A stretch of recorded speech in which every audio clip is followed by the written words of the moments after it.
Halo anak-anak semuanya, kita akan kembali lagi belajar ekonomi bersama Bu Ayu. Pada video kali ini, materi pokok yang akan kita pelajari adalah pendapatan dan belanja dalam APBD. Seperti kita tahu bahwa dalam APBD memuat pendapatan dan juga belanja sebuah daerah, baik itu tingkat provinsi maupun kabupaten kota dalam waktu 1 tahun.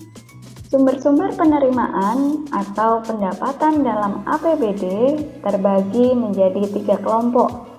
Yang pertama adalah pendapatan asli daerah atau sering disebut PAD.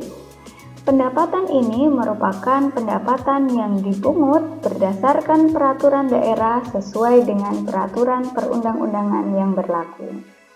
Kemudian kelompok yang kedua adalah dana perimbangan, di mana dana ini merupakan dana yang bersumber dari APBN yang dialokasikan kepada daerah untuk mendanai kebutuhan daerah dalam rangka pelaksanaan desentralisasi. Kemudian kelompok yang ketiga yaitu pendapatan lain-lain yang dianggap sah menurut undang-undang. Pendapatan ini merupakan pendapatan asli daerah selain dari pajak daerah, retribusi daerah, dan pengelolaan kekayaan daerah yang dipisahkan.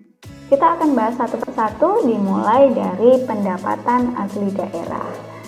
Pendapatan asli daerah atau PAD digolongkan menjadi beberapa kelompok, yaitu pajak daerah, retribusi daerah, hasil pengelolaan kekayaan daerah yang dipisahkan, serta lain-lain PAD yang sah.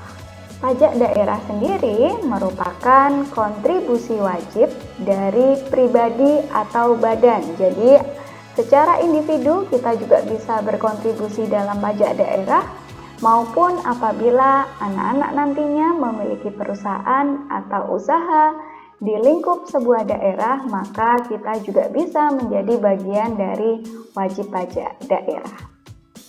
Nah, kontribusi ini akan disetorkan kepada daerah atau pemerintah daerah yang sifatnya memaksa.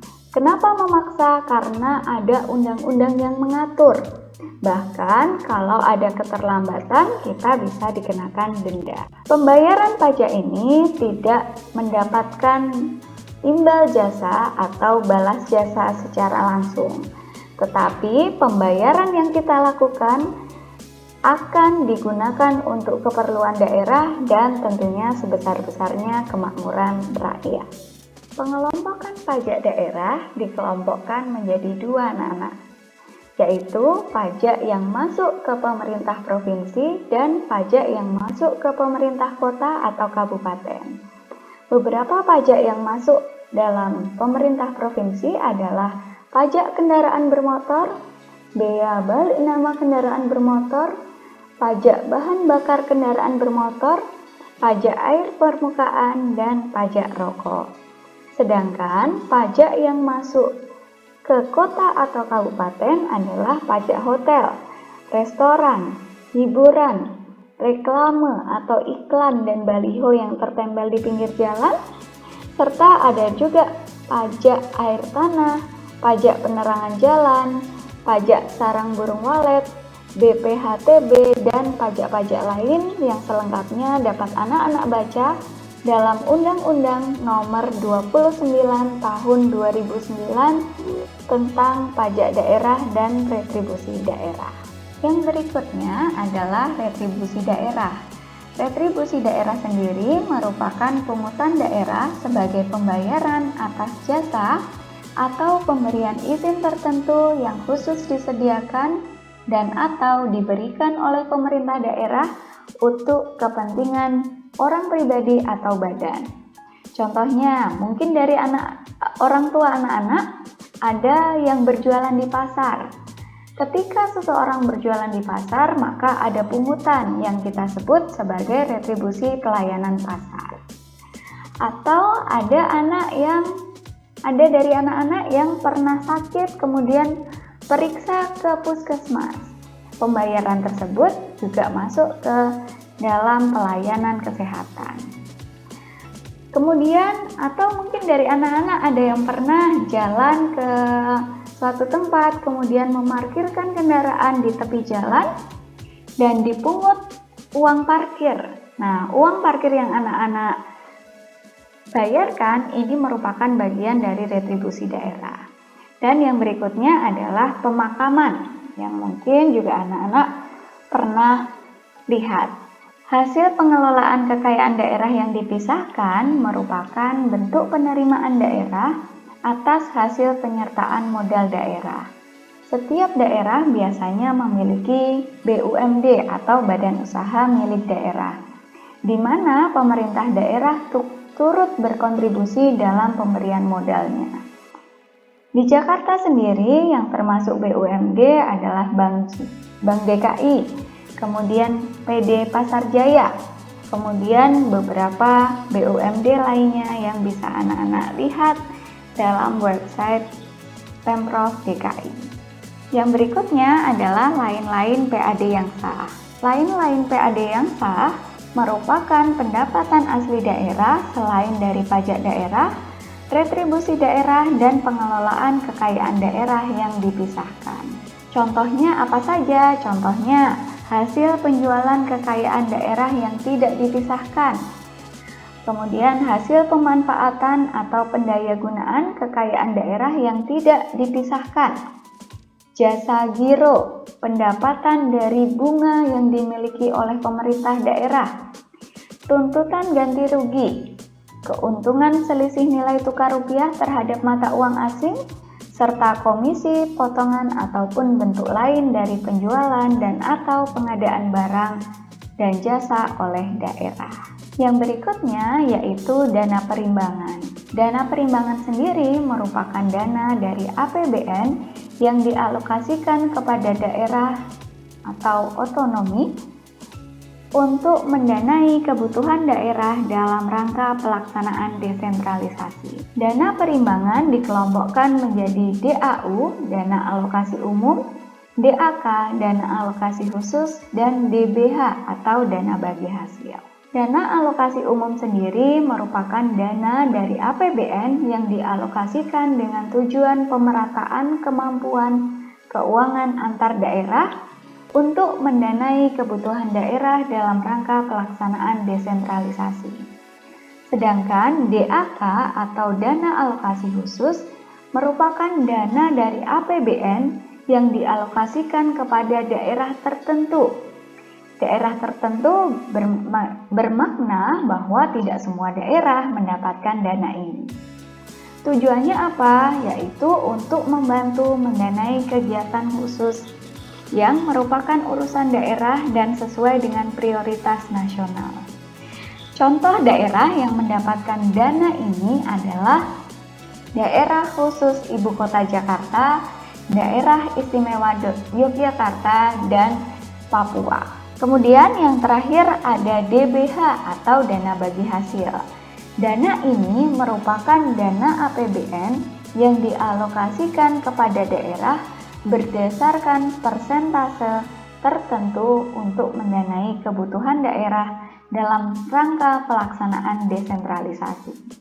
Contohnya adalah bagian penerimaan PBB atau pajak bumi bangunan.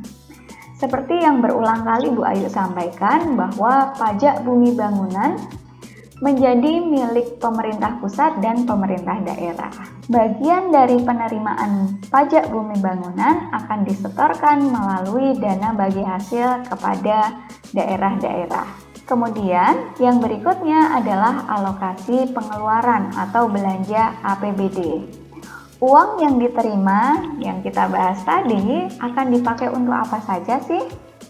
Yang pertama ada untuk belanja operasional, belanja modal, belanja tidak terduga, dan belanja transfer. Kita akan bahas satu persatu jenis-jenis belanja ini. Yang pertama adalah belanja operasional. Pengeluaran anggaran yang digunakan untuk kegiatan sehari-hari pemerintah daerah dan manfaatnya bisa dirasakan dalam jangka pendek. Contohnya apa? Yang pertama adalah belanja pegawai. Yang termasuk belanja pegawai adalah pemberian gaji, pemberian tunjangan kepada pegawai pemerintah daerah, baik itu PNS maupun non-PNS.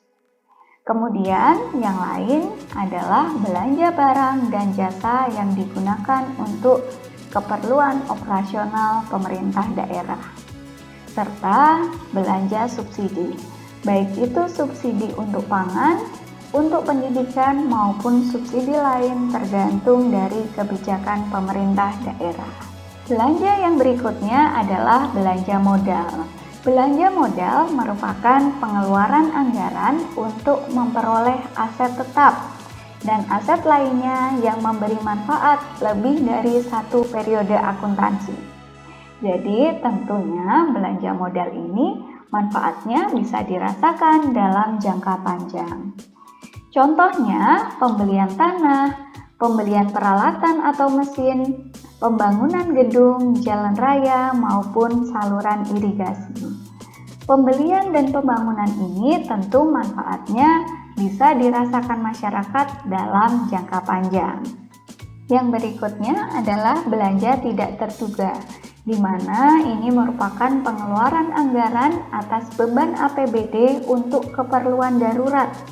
Artinya kalau darurat ya tidak setiap hari ada keperluan darurat, termasuk untuk keperluan mendesak yang tidak dapat diprediksi sebelumnya.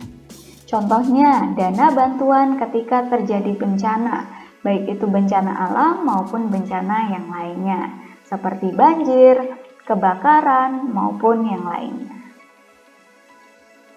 Kemudian yang terakhir adalah belanja transfer, di mana belanja transfer merupakan pengeluaran uang dari pemerintah daerah kepada pemerintah daerah lainnya atau dari pemerintah daerah kepada pemerintah desa.